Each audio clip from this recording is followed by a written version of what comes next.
And we're live. Here we are on location, and I'm going to do something very awkward. Keith Pitch, Real Estate Now. Stacy Chevalier, Real Estate Now. What's the awkward part? we forgot to shut the door. Hold on one second. Oh.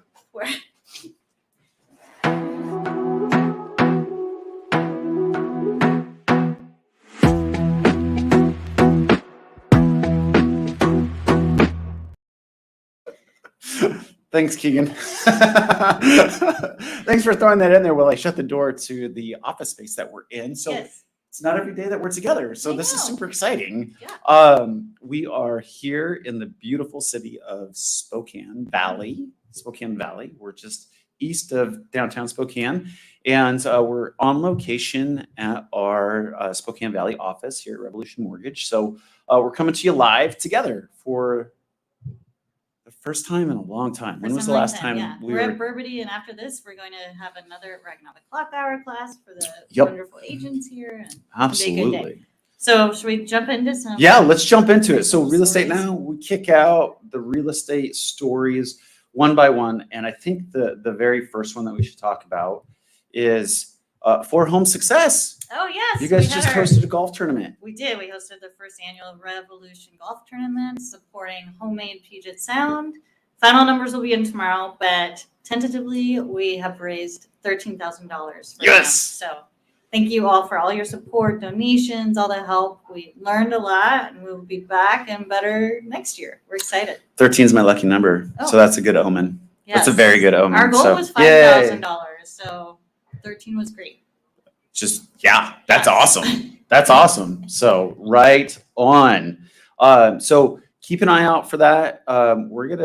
We're producing that early this year. Yes. So you're going to see more about that, and we will definitely be bringing more updates on the show here on Real Estate Now about how you can get involved in next year's golf tournament and make it even more huge success. So awesome job. Golf club. That's an appropriate thing. So let's talk about the next thing. We'll go from raising money to raising rates. Okay. So rates. We've been talking on the show. I've been talking on my other live. And if you watch the Federal Reserve right now, they are watching like a hawk inflation numbers. Yes. So what was not our friend? We had a 1-2 punch 2 weeks in a row, right? Last week, we had the CPI actually higher, the consumer price index, higher than what the forecast was. Mm-hmm. 2 thumbs down. Yeah. 2 thumbs down on that, and it really showed in the market. We were off last week by about 130 basis points, which equates to about 1/2 to 5/8 in rate, right? Yeah, so that was a big move. And then the week before, the U.S. economy gets downgraded from AAA paper to AA paper, which zero. No, I doubt even Jerome Powell saw that one coming. So we also lost a little bit in that week. So the last 2 weeks have not been great for the mortgage real estate market, or the mortgage market.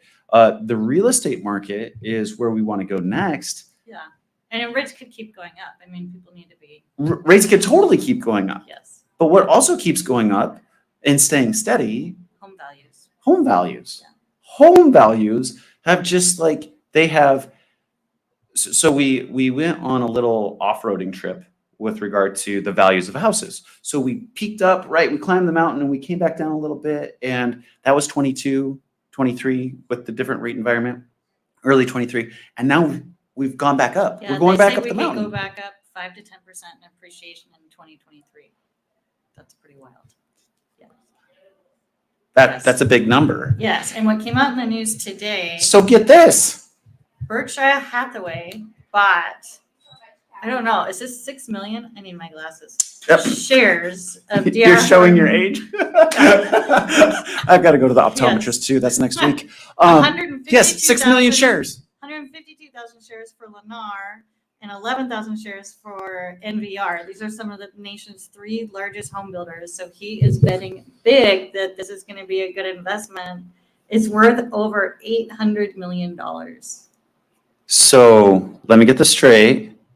Berkshire Hathaway, it went out there. The Oracle of Omaha said that buying builders is an amazing investment. To me, that's a really clear sign that the real estate market is just fine despite the high mortgage interest rates. Yes, I mean, it's just gonna keep appreciating. Correct. Just, yeah. So He's I taking mean, a long-term view, you know? right. So if you have any worries getting out there and buying that $400,000, $500,000, $600,000 house, just Berkshire just dropped $800 million. Yeah, and if on we really do six- appreciate Wow. 10% this year, that's, you know, that's a lot of depreciation you missed. Yeah, appreciation you missed. Yeah, absolutely.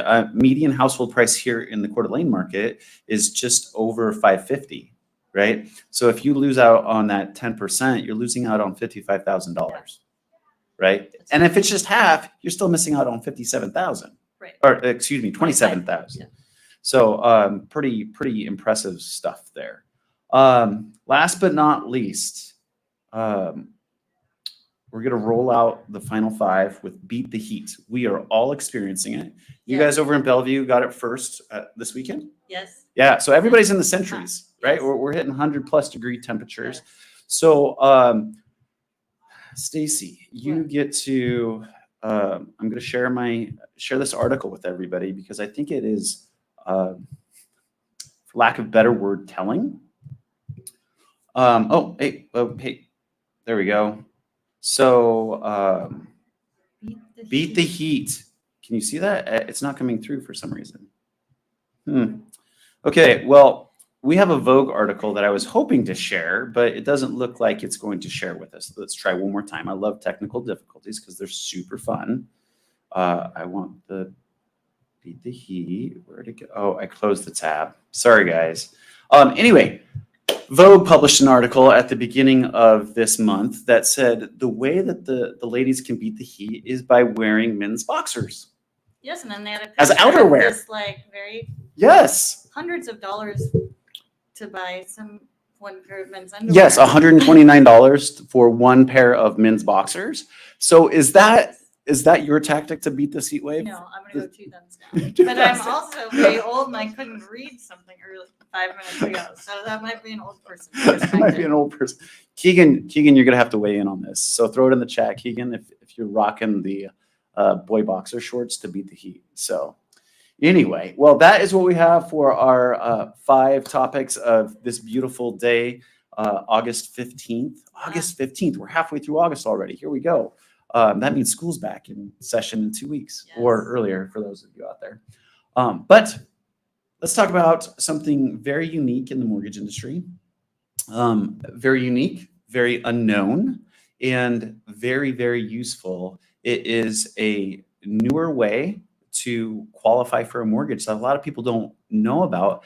And to help us explain this, we have an amazing expert. Damian Fischer is coming in to join us today. Damian, how are you? I'm well today. How are you guys?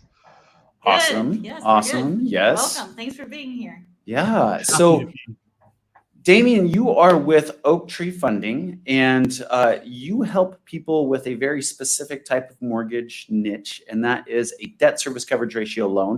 And that's what we wanted to bring you on to talk about today. So tell us a little bit about yourself, and then let's jump into it. Perfect. Love to. So I have been in the industry just about 26, 27 years at this point. Been a loan officer, ran my own mortgage bank, lost my own mortgage bank, just been up and down the whole process. And love coming back and being an AE. I was an AE 20 years ago, and really probably my most favorite position that I've ever done in the industry because I get to be everybody's cheerleader and help them figure out creative ways to get things done. Right. I did a little time in the account executive seat as well. So I know what you go through, and you're absolutely right. You are the cheerleader. So I appreciate it. Do you have pom-poms down there in your office somewhere? Or? No, the closest I get is ropes and hats and cowboy stuff. Nice. So, sorry. So debt service coverage ratio, right? This is starting to be a term that is more widely known. It is, yeah. And you'll hear it as DSCR. Yeah. But I don't like to speak lingo on the show because the show is all about helping people, but that's a very good point. if y'all out there are looking for a loan and somebody says, hey, DSCR, because they're not helping you with the vernacular, that means debt service coverage ratio. So tell us a little bit about what a debt service coverage ratio loan is. Absolutely. So a debt service coverage loan is a unique loan that falls as a business purpose style loan. So in other words, it can't be used on a primary residence. It technically can't be used on a second home because that still falls under primary residence rules for the most part. What it does do is it allows you to buy investment properties. That's why it's called a business purpose loan on 1 to 4 unit or even larger. You can go 5 to 8 unit with this debt service product. And what it does is it focuses specifically on the real estate, not as much as you, the borrower, but more, can the property with its potential rent payments cover the mortgage, taxes, insurance, and HOA? If those are in a one-to-one relationship, then you've got a DSCR coverage of 1. Gotcha. If it drops below that, then you're below a 1. You could go, the marketplace for the most part right now is doing a 0.75. So 3/4 of the mortgage payment has to be covered by rent. And then you get better rates if you go above 1%. So if you're at the 3/4, at that point, do you need to provide income to show that you can make up the difference? No. No. This product is really all about not having to do anything about income except for the property. So the borrowers never have to provide a W-2. They never provide tax returns. There is nothing as far as income from a traditional source, as we understand the industry, that you provide. It is done entirely with either current market rents that the house or subject property has, if it's a refinance or if it's currently rented, or it's based upon when the appraiser comes out and does the appraisal, he's going to determine what the market rents for that property is. And based upon what that report in that appraisal report is, that's the number you get to use to try to offset the mortgage, taxes, and insurance and homeowners association.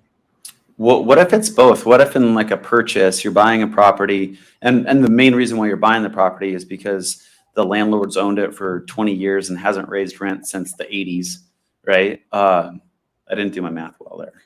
Hasn't raised rent since the 2000s. Are you going to use the current rent in force, or can you use the appraiser's opinion of value? In a purchase situation, you can use market rents, because depending on the state that it occurs in, the new owner may not have to honor the existing rental contract. That goes state by state. On the other hand, if you are in a refinance, most of the guidelines that are out there require whichever is less, either the appraisal coming back with the 1007 or whatever it is currently rented for. Gotcha. So that's pretty clear. Sorry. Oh, no, go for it. I was just going to say, in the industry, there are exceptions around this, but that's the guideline that everybody tends to follow is whichever is less, market rents or what it's currently rented for. So this alleviates a lot of, so when we do a traditional mortgage, when we think about the Fannie Mae mortgages and the FHA, we're looking for 2 years worth of job history, and we're making sure that there hasn't been any fluctuations in that person's paycheck. And some people large deposits. So all that stuff. So when it comes to the income piece of it, are we even having to disclose that, or what does that look like on an application? Assets too, no, the only thing you are disclosing about the subject property is, or you as a borrower, you're only disclosing what the subject property does for rents. You do have a standard 1003, but your 1003 or application, so since that's jargon. Yeah, that's jargon. Good job. Good catch. Basically, it's an application. Your normal application, you do all the same information, but the one area that is blank on the application is you do not put in whoever the borrower's current employer is or how much money they make. Hmm. So those are completely missing from the application, Do you regardless put of in how many previous borrowers you have on the file. or no employers? No employment, right? So the No follow-up employment. question stays No zero employment, employment. no income. So Okay, what do they show for assets? That is still required. So we're going to want to see, on average, you got to assume at least a 3 months reserves of whatever the payment is going to be on the property. That's pretty standard. As you move up plus in down loan payment. size, I'm sorry. Plus the down payment. Plus the down payment, yes. Yep. You have to see the down payment. You have to see closing costs and 3 months worth of reserves at a minimum. As you move up in loan size, for most lenders, you require another 3 or another 3, with most of the industry being at 9 months to a year if you're over $1 million for a loan amount. What is your maximum loan amount? It's going to vary. For us in particular, we've actually got a $1.5 million cap, but we make exceptions to that all the time. Gotcha. Yeah, I'm sure there's markets that have investment properties that well outpace that. So I was that's cool. pricing a $2 million triplex this morning with a $1.5 million loan amount if we kept it at guidelines. So yeah, it's very common to see it in certain markets. Nice. So let's jump. So when we're going through this, if I'm the client and I'm going through this product, right, I'm not going to say anything about my employer. A lot of folks that they're just diving into the investment world, or they've maybe dabbled in it a little bit, but they may be under the impression, and this is for you, Don. If you're watching, Don, this is questions for you because you asked this of me yesterday. So when it comes to down payment on a purchase, can you get gift funds from like a relative, mom, dad, aunt, uncle? Is that acceptable as a down payment? It's a newer development, as guidelines always seem to change in the industry. But Sure. yes, currently it is possible on DSCRs pretty much across the board within the industry that as long as you've got 10% of your own funds that we've been able to document into the transaction for down payment or closing costs, you can get the rest from someone else as a gift, an immediate family member, something along those lines. How new is that, Damian? That's new. I would say that that's within the last 6 months that it's shown up on most lenders' availability. Hey, Keegan, can you tag Don Cancino at minute 19 so he can go back and watch this, please? That'd be great. He asked that question. He literally called me last night at 5:45. He's like, dude, can we do gift funds on this? I'm like, I don't think so. I don't think so. But I'm talking to Damian tomorrow. I'll ask him. How many can a borrower have on a DSCR? Can you have more than one? Yes, that's also very unique with the DSCR product compared to others, because where Fannie and Freddie guidelines, they take a look at specifically how many are financed and how many you own, and they have limitations based upon the lender's risk profile that you're working with. So what happens is with DSCR, again, uniform across the industry, they are going to tell you that they'll do up to 5 properties or anywhere from $2 to $3 million in exposure to any one borrower. And often, just so you know, you may do a lot of loans. You can move to different investors for those that broker out, but you can also wait until it gets sold off. So once the loan's sold from the investor, so in other words, say for example, you closed with Oaktree, we're going to hold that loan probably a year to 2 years. It varies, but you'll see us at a year down the road selling that loan to another investor. The reality is that as soon as that's off of our books, you could then come back and do another loan with us if you were already at the 5 max. Oh, interesting. Nice. So it's not 5 industry wide, it's 5 per company. It's 5 per company. Wow. Gotcha. Excuse me. That brings up a question though. When we build out the application, part of the application is, hey, Mr. and Mrs. Client, how many different properties do you own and what mortgages do you have on them? Are we filling out that schedule of real estate in a debt service coverage ratio, or? That's a great question. In the debt service coverage ratio, you actually still do. Okay. It is one of the few areas that you're still maintaining a full disclosure on. And as far as you're putting down the property address, you're putting down its tax service and its mortgage, taxes, and homeowners insurance. Those are mandatory. If they're included inside the mortgage payment, God bless you, by the way.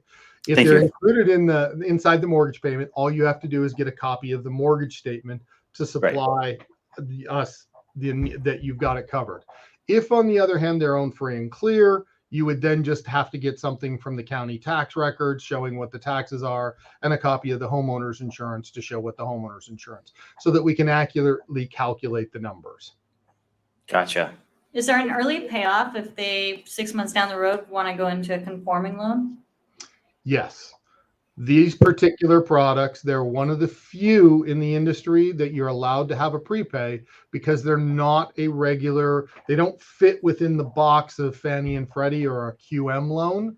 Because they don't fit inside that box, they're considered a business purpose loan. And because they're a business purpose loan, they're allowed to have a prepay. You will typically find that most investors like us or wholesale lenders are going to put a 1 to 5 year prepay on the loans, and the longer the prepay, the lower your rate. Yeah. And Yeah, then because you guys are trying to get your money back through Correct. either the interest payments over a certain amount of time or through that prepay. Gotcha. Absolutely correct. And you're going to find that for most, the sweet spot is about 2 or 3 years, where you're going to have the most bang for your buck. What's the most you've ever seen in an investor purchase with this product? Well, there's a unique product that's an offshoot of it that is a blanket loan that's very similar, that allows you to do up to 16 to 20 properties. So the largest I've personally seen is using this exact same type of loan, but doing it as a blanket loan across 16 properties. And then that borrower was at 75% across all the borrowers. And it was actually a $2.4 million deal for all the properties. Wow, that's great. So that's called a cross collateralization. It's a slightly different product in that it's got this name and that you're doing multiple properties, but a true DSCR coverage. I have done I think it was $3.8 million purchase. It was one of those exceptions above 1.5. The borrower was incredibly qualified, I guess we could say, and had years of reserve even on this purchase price.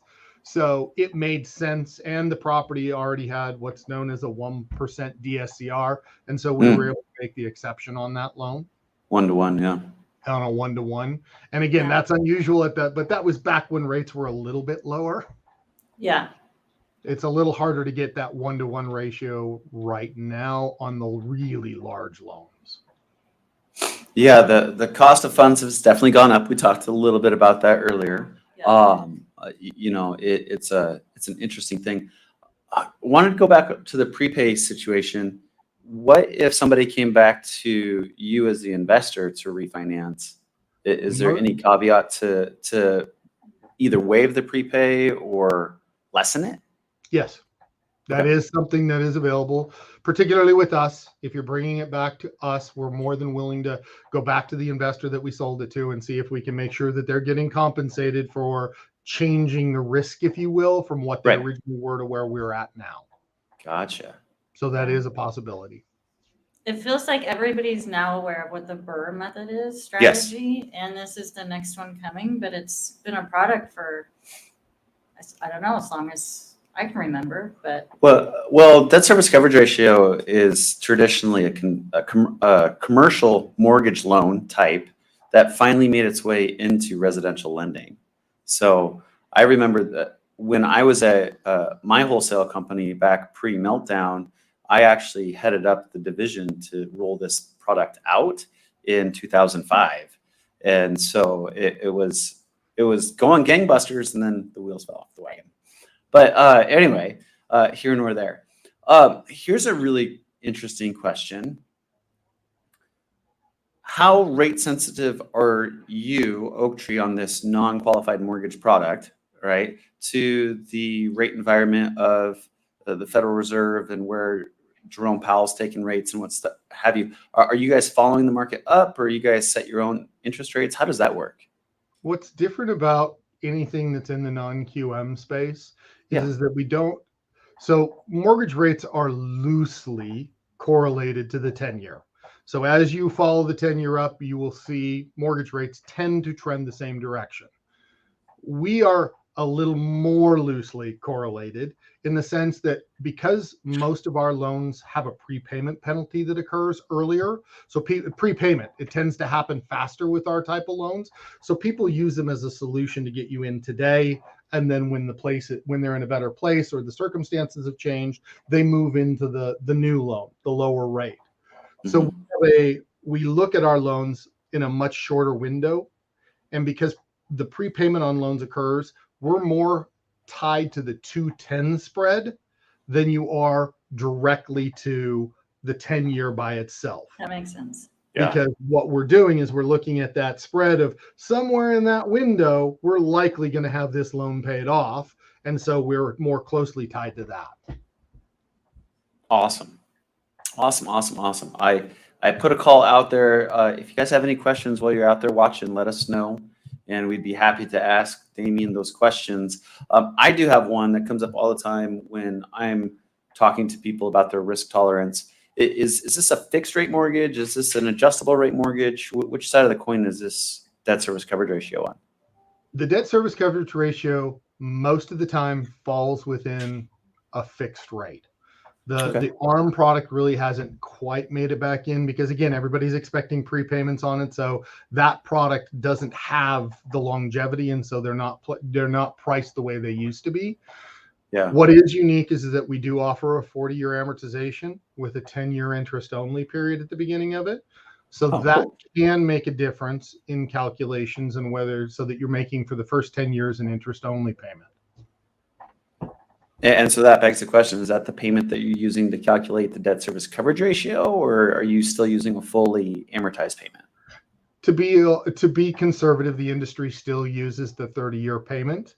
Okay. Even though you're going to have a lesser payment, we're going to use that 30 years so that we're reasonably learning from the last time.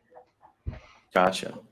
And then I just want to clarify, because when Damian will come out and do presentations in person live and do clock hour classes and things like that. And in one of the ones he did for us, some of the agents and people in the audience were confused about how about to get a DSCR loan. They thought they called Damian directly. Oh, yeah.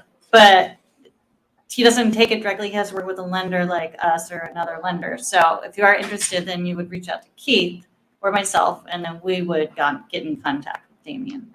I think there's one more thing that I think is important, especially to your sophisticated investors that are buying rental properties.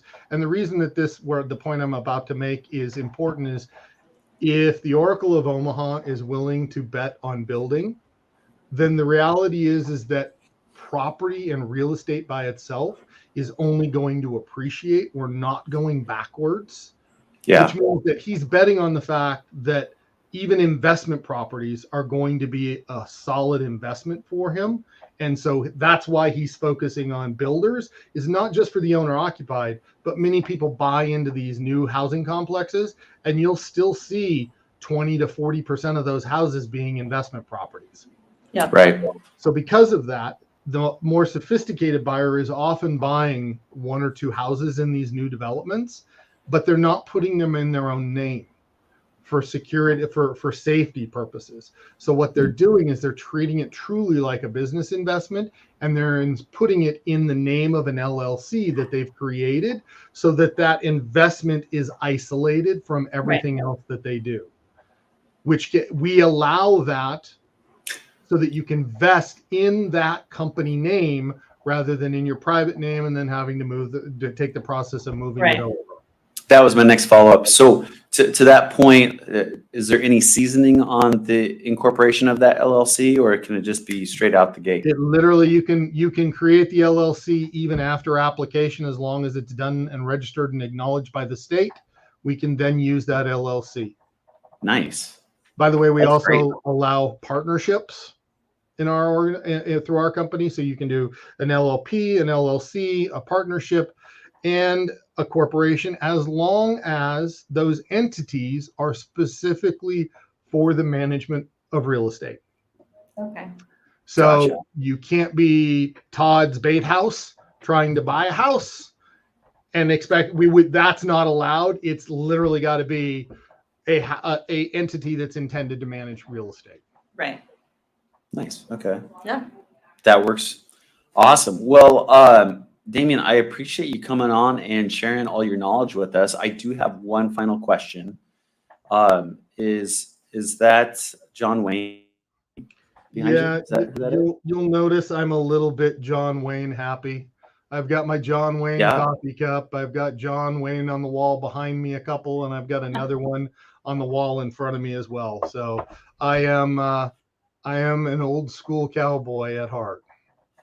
Nice. I love it. Love it. Yes. Well, appreciate you coming on Yes, and thank helping explain that out and spread the awareness. Really, I mean, it's an amazing product for folks that are looking to continue investing in real estate, because it's a great way to leverage the specific exposure as opposed to looking at all of the income of a client. Sometimes it's not there, sometimes it is, but it shouldn't stop people from buying a solid investment. So It's usually a good 20% to 25% faster.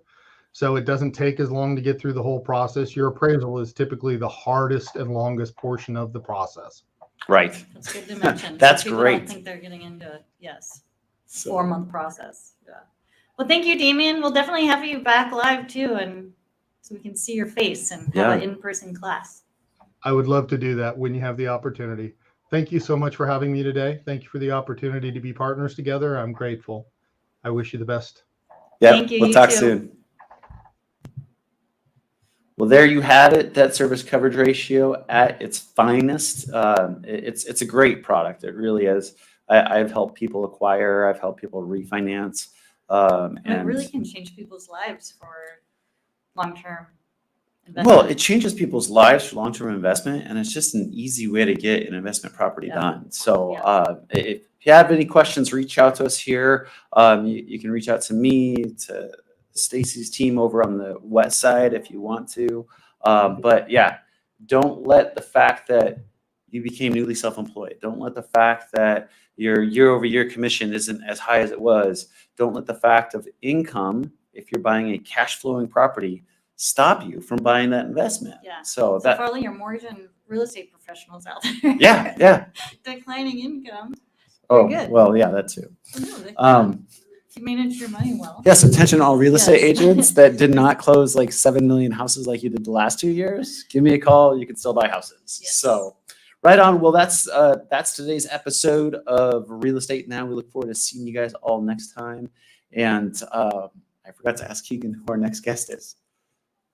Who's up next, Keegan? Do you remember? I believe our next guest is Renee Rodriguez. I think it's Renee Rodriguez, right? Yes. Yes, so it's Renee Rodriguez back with us again. I love that guy. So come join us on a very important meeting with Renee and talking about influence. And we'll catch you later and enjoy the triple digit weather. Stay safe. Stay safe.